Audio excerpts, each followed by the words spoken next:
వల్లభనేని వంశీ అరెస్టును మాజీ మంత్రి బొత్స సత్యనారాయణ ఖండించారు. కేసు వెనక్కు తీసుకుంటే మళ్లీ అరెస్ట్ చేయడం ఏంటని ప్రశ్నించారు. కక్షపూరిత రాజకీయాలు సరికాదని అన్నారు. కూటమి ప్రభుత్వ వైఫల్యాలను శాసన మండలిలో ప్రశ్నిస్తామని ఆయన స్పష్టం చేశారు. వాటి మీద ఎంక్వైరీ కమిటీలు వేస్తున్నారు. మళ్ళీ ఆ రిపోర్టులను వచ్చి అప్పుడున్న అధికారంలో ఉన్న ఆ అధికారులు వచ్చి వాళ్ళే తప్పుడు రిపోర్ట్ ఇచ్చేస్తున్నారని చెప్పి వాళ్ళే చెప్తున్నారు. నాకు అర్థం అవ్వట్లే అసలు ఏమి ఆలోచన చేస్తున్నారో, ఏమి జరుగుతుందో, రాష్ట్రంలో ఏం కార్యక్రమాలు జరుగుతున్నాయో అర్థం అవ్వట్లేదు. ఇవాళ ఉదయం కూడా చూసాం. మళ్ళీ అవసరమైతే మళ్ళీ రిపోర్ట్లు తెప్పిస్తాం, మళ్ళీ చేస్తాం. ఫ్రీ బోర్డింగ్ అన్నారు. అక్రమాలు జరిగిపోయి విశాఖపట్నంలోను, విజయనగరంలోను, శ్రీకాకుళంలోను, రాష్ట్రంలో అన్ని చోట్ల ఎన్నో అక్రమాలు జరిగిపోయి వేలాది ఎకరాలు వచ్చి ఫ్రీ బోర్డ్ చేశారు. అవన్నీ ఆపుతాము అన్నారు. ఎక్కడ ఏం జరిగింది గత 9 నెలలు బట్టి చెప్పండి. ఇకపోతే విద్యారంగం మీద ఒకరోజు వచ్చి 13 లక్షల మంది పిల్లలు తగ్గిపోయారు, ఒకరోజు వచ్చి 5 లక్షల మంది తగ్గిపోయారు, ఒకరోజు వచ్చి స్కూళ్ళు మూసేశారు అని చెప్పారు. నిన్న వచ్చి ఈ ప్రభుత్వం వచ్చి తీసుకునే విధానం వల్ల స్కూళ్ళు మూసేస్తారని ఒక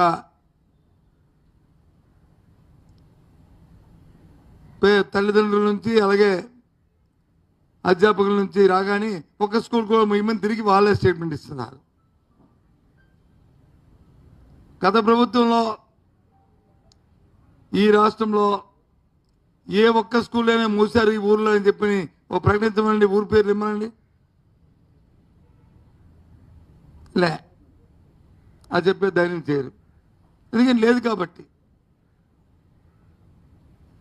ప్రభుత్వం మారిన ప్రభుత్వాలు వాళ్ళ విధానాలు ఉంటాయి.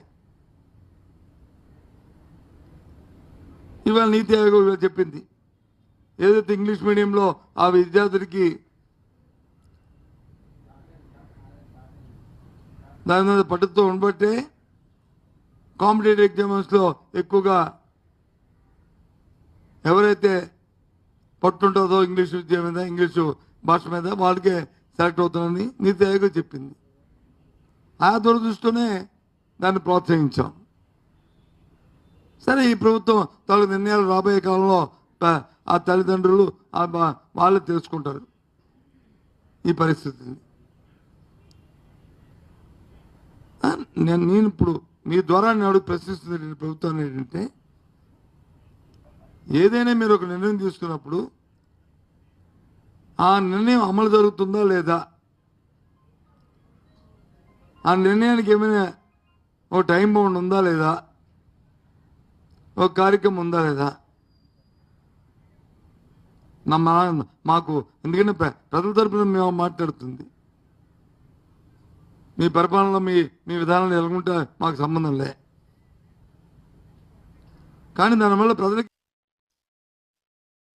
బర్డ్ ఫ్లూపై ఆందోళన చెందాల్సిన అవసరం లేదని మంత్రి అచ్చెన్నాయుడు స్పష్టం చేశారు. ఉడికించిన చికెన్, గుడ్లు తింటే ప్రమాదం ఏమీ లేదని తేల్చి చెప్పారు. బర్డ్ ఫ్లూపై సోషల్ మీడియా, కొన్ని పత్రికలు భయాందోళన సృష్టిస్తున్నాయని, అలాంటి వాటిపై చర్యలు తీసుకుంటామని అన్నారు. రిక్వెస్ట్ చేస్తున్నాం. కర్నూలు జిల్లాలో బాతులు పెంచారు. 12-13 బాతులు పెంచుతుంటే ఒక బాతుకి పాజిటివ్ వచ్చిందంటే ఇమీడియట్గా మా ఆఫీసులకు పంపించి ఆ 12 బాతులు కూడా చంపి పూడ్పించాం. అంత మైన్యూట్గా వెళ్తున్నాం. ఈరోజు ఇంట్లో పెంచుకున్నటువంటి కోళ్ళకు కూడా ఇది రావచ్చు. వాళ్ళకు కూడా రిక్వెస్ట్ చేస్తున్నాం, ఇటువంటి పరిస్థితులు వస్తే తెలియచేయమని చెప్తున్నాం. ఎందుకంటే ఇంటింటికి వెళ్ళి చూడలేము. మా వెటర్నరీ ఆఫీసర్స్ ఉంటారు. మీరు ఇమీడియట్గా తెలియచేస్తే మా వాళ్ళు వచ్చి ఇమీడియట్గా యాక్ట్ చేస్తారు. మైన్యూట్గా కూడా దీన్ని చూసి ఫర్దర్గా ఈ వ్యాధి సోకకుండా, ఈ ఇండస్ట్రీ దెబ్బ అవ్వకుండా ముఖ్యమంత్రి గారు స్పష్టమైన ఆదేశాలు ఇచ్చారు. డిపార్ట్మెంట్ ఆ రకంగా పనిచేస్తున్నాం.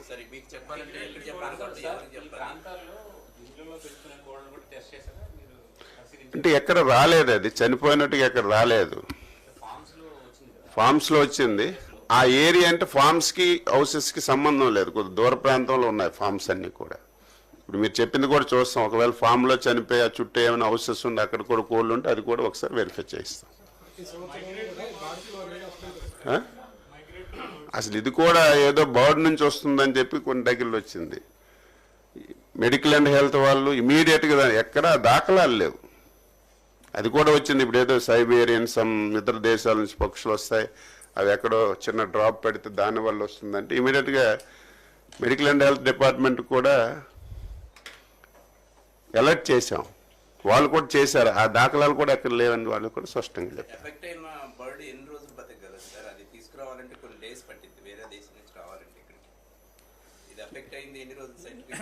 సైబీరియన్ బర్డ్స్, పెలికాన్స్ ఇవన్నీ ఏవైతే వస్తాయి, లంపీ బఫెలోస్లో రాలేదండి, ఓన్లీ వైట్ క్యాటిల్లో వస్తుంది. అంటే తెల్ల పశువులు ఏవైతే ఉన్నాయో వాటిలో వస్తుంది, గేదెల్లో రాదు. లంపీ గేదెల్లో రాదండి, తెల్ల పశువుల్లో వస్తుంది. తెల్ల పశువులన్నిటికీ కూడా మేము పెద్ద పశువులకు టీకాలు వేసాము. ఇప్పుడు దూడల్లో కొన్ని చోట్ల అంటే 6 నెలల లోపు వయసు ఉన్న దూడల్లో వచ్చే అవకాశం ఉంది. ఎందుకంటే మేము టీకాలు వేసినప్పుడు ఆ దూడలు మరీ చిన్నవి, 3 నెలల లోపు అయితే మేము టీకాలు వేయము తల్లి దగ్గర దూడ పాలు తాగుతున్నప్పుడు. ఈ మధ్య కాలంలో రైతు బూస్టర్ వ్యాక్సిన్ కానీ లేకపోతే లెఫ్ట్ ఓవర్ వ్యాక్సిన్స్ కానీ చేయించుకోవటం లేదని ఇబ్బంది ఉంటే వాటికి సోకే అవకాశం ఉంది. ఎందుకంటే లంపీ అనేది వైరస్, అది కూడా మన మసూచిలాగా ఈగలు, దోమలు, గోమార్లు, పిడుదులు ఇవి ఏవైతే ఒక పశువు నుంచి ఇంకో పశువుకి వెళ్తుంటాయో అలా వ్యాపించేదానికి అవకాశం ఉంటుంది. బట్ పెద్ద పశువుల్లో అయితే టీకాలు వేసాము. ఇప్పుడు కూడా టీకాలు వేయడానికి మేము సిద్ధంగానే ఉన్నాము. లంపీ డిసీజ్కి మీరు పేపర్లో చూసే ఉంటారు, 2 రోజుల క్రితం భారత్ బయోటెక్ వాళ్ళు వ్యాక్సిన్ రిలీజ్ చేస్తున్నారు. ఆ వ్యాక్సిన్ ఇంకా గవర్నమెంట్ అప్రూవల్స్ అయ్యి మా దగ్గరకు వచ్చిన తర్వాత మేము రాష్ట్ర వ్యాప్తంగా ప్రతి తెల్ల పశువుకి లంపీ స్కిన్ డిసీజ్ వేయడానికి సిద్ధంగా ఉన్నాము. ప్రస్తుతానికి ఆల్టర్నేటివ్గా మేము లంపీ స్కిన్కి వ్యాక్సిన్ చేస్తున్నాము. ఎక్కడైనా సరే గతంలో అధికారం అడ్డు పెట్టుకుని వైసీపీ నేతలు ప్రజలను భయభ్రాంతులకు గురి చేశారని మంత్రి కొల్లు రవీంద్ర అన్నారు. గన్నవరం మాజీ ఎమ్మెల్యే వంశీ అరెస్టు నేపథ్యంలో నిర్వహించడం మీడియా సమావేశంలో మాట్లాడారు. కుటుంబ సభ్యులు ఇచ్చినటువంటి ఫిర్యాదు మేరకు ఇవాళ ఉదయం గన్నవరం మాజీ శాసనసభ్యుడు వల్లభనేని వంశీమోహన్ గారిని అరెస్ట్ చేయడం జరిగింది. మేము మొట్టమొదటి నుంచి కూడా చెప్తా ఉన్నాం, ఎప్పటికైనా ప్రజాస్వామ్యమే గెలుస్తుంది. జగన్మోహన్ రెడ్డిని నమ్ముకున్నటువంటి ప్రతి ఒక్కరూ కూడా ఏదో ఒక రోజు అరెస్ట్ కాక తప్పదు. అధికారం ఉంది కదా అని చెప్పి విర్రవీగితే రేపేమవుద్దనే దానికి ఇవాళ వల్లభనేని వంశీ అరెస్టే ఒక నిదర్శనం. ఇవాళ అతనికి రాజకీయ భిక్ష పెట్టినటువంటి పార్టీ తెలుగుదేశం పార్టీ. అతనికి శాసనసభ్యుడిగా గెలవగలగడానికి కారణం తెలుగుదేశం పార్టీ. అటువంటి కన్న తల్లి లాంటి తెలుగుదేశం పార్టీ కార్యాలయాన్ని తగలబెడితే ఇవాళ ఏం జరిగిందో చూసాం. వాళ్ళ అక్రమ దోపిడీలు అవన్నీ కూడా ఎంక్వైరీలు జరుగుతున్నాయి. అందరూ రాష్ట్రంలో ఉన్నటువంటి వైఎస్ఆర్ పార్టీలో ఎవరైతే తప్పులు చేశారో వాళ్ళందరూ కూడా ఎవరు కూడా తప్పించుకోలేరు. ఇవాళ రాజకీయంగా చాలా ప్రాధాన్యత కలిగినటువంటి కృష్ణా జిల్లాలో భ్రష్టు పట్టించారు ప్రతి ఒక్కరు కూడా. ఒక నాయకుడు క్యాసినో పెట్టిస్తాడు, నోరు ఉంది కదా అని బండబూతులు తిడతాడు, అధికారం ఉంది కదా అని చెప్పి అధికారుల్ని కాళ్ళ కింద వేసుకుని తొక్కే పరిస్థితి చేశారు. ఆ రోజున వాళ్ళు చేసినటువంటి దుర్మార్గాలు ఇవాళ బందర్లో మచిలీపట్నంలో ఒక మాజీ మంత్రి బియ్యం స్కామ్లో సొంత భార్యనే కేసుల్లో ఇరికించినటువంటి దౌర్భాగ్యమైనటువంటి పరిస్థితులు వైఎస్ఆర్ పార్టీ ఇవాళ ఆ నాయకులది. తీర ప్రాంతంలో భూములు కొట్టేసిన ఒక మాజీ మంత్రి, తెలుగుదేశం పార్టీ ప్రధాన కార్యాలయంలో ఆ కుటుంబానికి రాజకీయ భిక్ష పెట్టినటువంటి పార్టీ తెలుగుదేశం పార్టీ. ఇవాళ దాడులు చేసి జగన్ దగ్గర మెప్పులు పొంది పదవులు పొందాలని చూస్తే ఏమైంది ఇవాళ మీరు చూశారు. ఇవాళ ఎవరు కూడా తప్పించుకోలేరు. ఇవాళ ఎవరైతే కంప్లైంట్ ఇచ్చారో అతని మీదే, ఒక దళితుడి మీదే ఇవాళ ఇలాంటి దుర్మార్గాలు చేస్తూ ఉన్నారంటే ఎట్టి పరిస్థితుల్లో కూడా ప్రభుత్వం చూస్తూ ఊరుకోదు. ఖచ్చితంగా ఎవరు కూడా తప్పించుకోలేరు. ఇవాళ జగన్మోహన్ రెడ్డి గారు కూడా ఈ రాష్ట్రాన్ని ఏ రకంగా దోచుకున్నారో, ఇవాళ సొంత బాబాయ్ని ఏ రకంగా హత్య చేశారో మొత్తం కూడా ఇవాళ బయటకు వస్తున్నాయి. విచారణ కూడా వేగవంతంగా పూర్తి కావాల్సినటువంటి అవసరం ఉంది. దానికి కావాల్సినటువంటి చర్యలన్నీ కూడా తీసుకునే పరిస్థితి ఉంది. కాబట్టి ఎవ్వరు కూడా తప్పించుకోలేరు. ఇవాళ వచ్చి మాట్లాడుతూ ఉన్నారు ఒక్కొక్కరు. మీరు మాట్లాడే అర్హత మీకుందా? మీరు చేసిన తప్పిదాలే మిమ్మల్ని వెనక పంపిస్తున్న, అది గుర్తుపెట్టుకోవాలని చెప్పి ఈ సందర్భంగా తెలియజేస్తూ, చాలా పారదర్శకంగా మేము కక్షపూరితంగా చేయాలంటే ప్రభుత్వం వచ్చిన నెల రోజుల్లోనే మొత్తం అందరినీ జైల్లో పెట్టవచ్చు. కానీ మేము ఎక్కడా కూడా ఎవరి మీద కూడా కక్ష సాధింపు చర్యలు తెలుగుదేశం పార్టీ చేయదు. ప్రజాస్వామ్యబద్ధంగానే ముందుకెళ్తాం. ఎవరైతే దీంట్లో అవినీతిలో కానీ అరాచకాల్లో కానీ భాగస్వాములు అయ్యారో వాళ్ళు ఎట్టి పరిస్థితి కూడా తప్పించుకోలేరని కూడా తెలియజేస్తాను. వల్లభనేని వంశీ అరెస్ట్ నేపథ్యంలో టీడీపీ ఎమ్మెల్యే సోమిరెడ్డి ఘాటు వ్యాఖ్యలు చేశారు. వంశీకి కొవ్వు ఎక్కువైందని, వైసీపీ హయాంలో వాడిన భాషకు ఫ్యాక్షన్ ఏరియాలో అయితే ప్రాణాలతో ఉండేవాడు కాదని అన్నారు. ఇక్కడ కాబట్టి నువ్వు బతికి బయటపడ్డాడు. ఒక క్రూర మృగం, ఒక దుర్మార్గుడు వాడే భాష మాట్లాడాడు. దుర్మార్గుడు ఎందుకు ఈ జిల్లాల్లో వాళ్ళు ఎందుకు సహించారు అది మేము జీర్ణించుకోలేక. ఈరోజు అరెస్ట్ చేస్తే కూడా అక్కడ నాటకాలు ఆడాడు. అక్కడ డ్రెస్ చేసుకొని వస్తారని చెప్పి అందరికీ రెచ్చగొట్టి ఫోన్లు చేసి ఆపేదానికి ప్రయత్నం చేశాడు. నేనేమంటానంటే, నువ్వు గన్నవరం పార్టీ కార్యాలయం మీద చేసిన దాడి ఎప్పుడన్నా చూసామా? కార్లు తగలబెట్టించావు, మొత్తం ఫర్నిచర్ ధ్వంసం చేశావు, మనుషుల్ని చంపపోయినావు. ఆ కేసులో ఈ రోజు కంప్లైనెంట్ అక్కడ వాచ్మెన్, ఒక అటెండర్, అతన్ని భయపెట్టి దుర్మార్గంగా విత్డ్రా చేయించేదానికి ప్రయత్నం చేశావు. ఈరోజు ఏమైంది? నీ బతుకు బయటపడింది, బట్టబయలైంది. మీకు గుర్తుందో లేదో, గాలి జనార్దన్ రెడ్డి కేసులో ఒక జడ్జి వాళ్ళతో చేతులు కలిపాడని జడ్జి సస్పెండ్ అయినాడు. జడ్జి ఆత్మహత్య చేసుకున్నాడు. ఈరోజు ఆ పని చేశావు. ఒక పేదవాడిని భయపెట్టి, ప్రాణాలు తీస్తానని భయపెట్టి తీసుకోపోయి కేసు విత్డ్రాయల్ అన్నావు. ఏమైపోయింది ఈరోజు? నేనేమంటానంటే, ఒకటి కాదు నువ్వు చేసిన పని, నువ్వు చేసిన పని. ఏం మాట్లాడుండవు భాష? ఒక్కటైతే నేను మళ్ళీ రిపీట్ చేయలేను. అధికారంలో లేనప్పుడు చంద్రబాబు ఏం పీకతాడు? ఉడకబెట్టిన నాగడ దుంప, ఉత్తి కొట్టం, ఊరే, ఇటువంటి ఎదవ మాటలు. లోకేష్ బాబు గారు ఏం పీకతాడు? ఏందో గడ్డం మేక కూడా ఉంది. ఏం మాట్లాడావు? నువ్వు ఒక మనిషి జన్మ, ఇదే మనిషి జన్మ. మనిషి మానవత్వం ఉంటే నువ్వు మాట్లాడిన మాటలు సహించడానివి. మానవత్వం లేదు నీకు. నేనేమంటాను, అయ్యా వంశీ తల్లి గారు, చెల్లి గారు, ఇంట్లో శిక్ష అయింది అతనికి. ఒక మృగం, మీ ఇంట్లో ఉండేది ఒక క్రూర మృగం. శిక్షించండి, మీరు కుటుంబ సభ్యులు శిక్షించండి. మీకు తల్లి, చెల్లి, బిడ్డలు ఉండారు, అన్నా తమ్ముళ్ళు ఉండారు.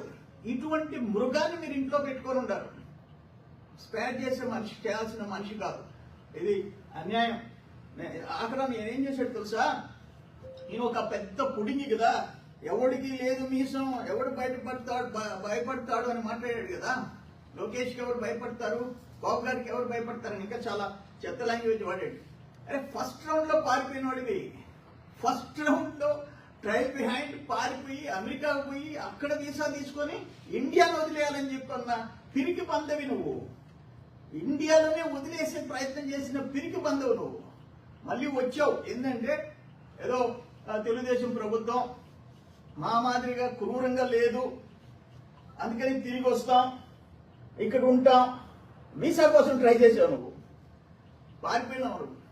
నువ్వు ఒక మనిషివే. నీకు ఫ్యాట్ ఎక్కువైంది, కొవ్వు ఎక్కువైంది, కొవ్వు. ఇప్పుడు ఆయన ఎట్లుందంటే టాప్ టు బాటం అట్టే ఉంది. ఆయన చంద్రబాబు చీటర్ కాదా? ఈరోజు సాక్షి పత్రికలో జగన్మోహన్ రెడ్డి స్టేట్మెంట్. ఏం కర్మయ్యా? ఎవరే చీటరు? నేను అడుగుతున్నాను. మద్యపాన నిషేధం అని చెప్పి జగన్మోహన్ రెడ్డి నెలకి 300-350 కోట్లు క్రేట్ కింద తీసుకొని దాదాపు 18,000-20,000 కోట్లు దోచుకొని మనుషుల ప్రాణాలు తీసావు. నాసిరకం మందు ఇచ్చి మనుషుల ప్రాణాలు తీసావు. నువ్వు చీటరా, చంద్రబాబు నాయుడు గారు చీటరా? అక్కయ్యపాలెం నరసింహనగర్ రైతు బజార్ పైన గణేష్ నగర్ వద్ద సింహాచలం దేవస్థానంకు చెందిన సుమారు 8,000 గజాలు విలువైన 80 కోట్ల విలువ చేసే స్థలము స్వాధీనం చేసుకోవడం జరుగుతుంది అని అధికారులు తెలిపారు.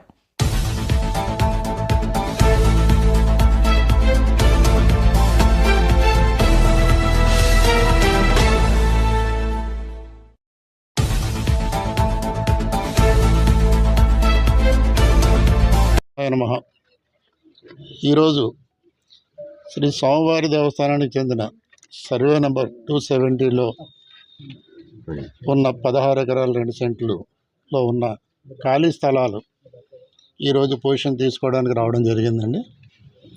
ఇది 1983లోని ప్రపోజల్ అనేది గవర్నమెంట్కి పంపించడం జరిగింది, సబ్జెక్ట్ అప్రూవల్ ఆఫ్ గవర్నమెంట్ అని.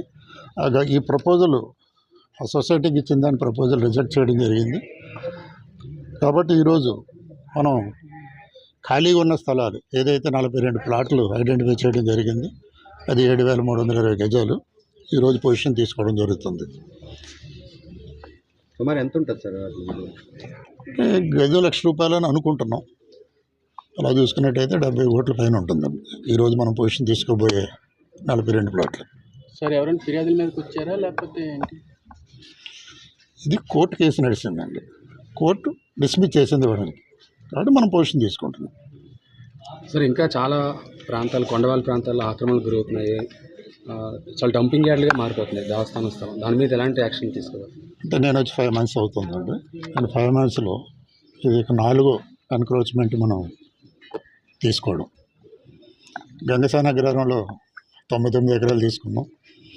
అలాగే బిఆర్టీఎస్ రోడ్లో 3 ఎకరాల 60 సెంట్లు తీసుకున్నాం. అలాగే ఇంకొక చోట 4,600 స్క్వేర్ యార్డ్స్ తీసుకోవడం జరిగింది. ఈరోజు 7,300. 1 by 1 చేస్తున్నాం. ఎన్క్రోచ్మెంట్స్ ఎవరి దగ్గర ఉన్నా, ఎంత పెద్దవారి దగ్గర ఉన్నా చట్ట ప్రకారం అది రికవరీ చేసుకోవడం జరుగుతుందండి. సార్ గతంలో కూడా ఎప్పుడైనా ఇలా బోర్డులు పెట్టారు సార్? అంటే చాలాసార్లు పెట్టారు, కొంతమంది తొలగించి మళ్ళీ ఆక్రమణ చేస్తామని పట్టించుకోవట్లేదని ఆరోపణలు కూడా ఉన్నాయి సార్. ఓకే, ఎలా ఉండబోతుంది సార్?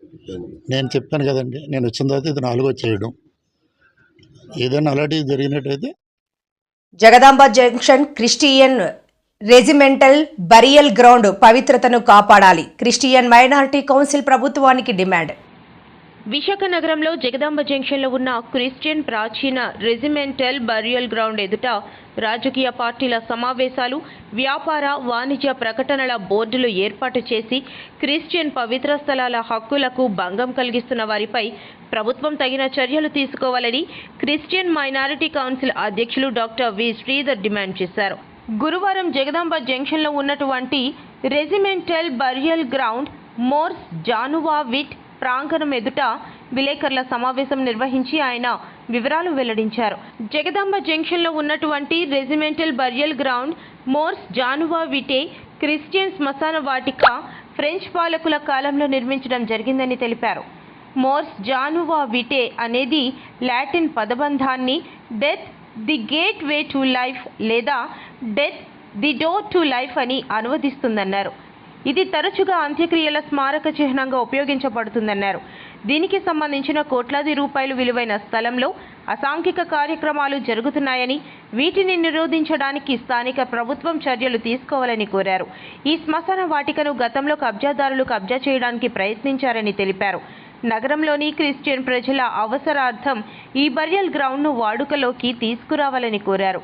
ఈ సమావేశంలో క్రిస్టియన్ మైనారిటీ నాయకులు doctor Sam Anand Rao Moses Garia, reverend Honey Johnson, Vijay Das, N John Prakash, GS Prashant Kumar, M Prem Kumar, brother CH Kumar Prakash, S Santo తదితరులు పాల్గొన్నారు. క్రిస్టియన్ మైనారిటీ కౌన్సిల్ ద్వారా నేను చైర్మన్ కింద ఉన్నాను.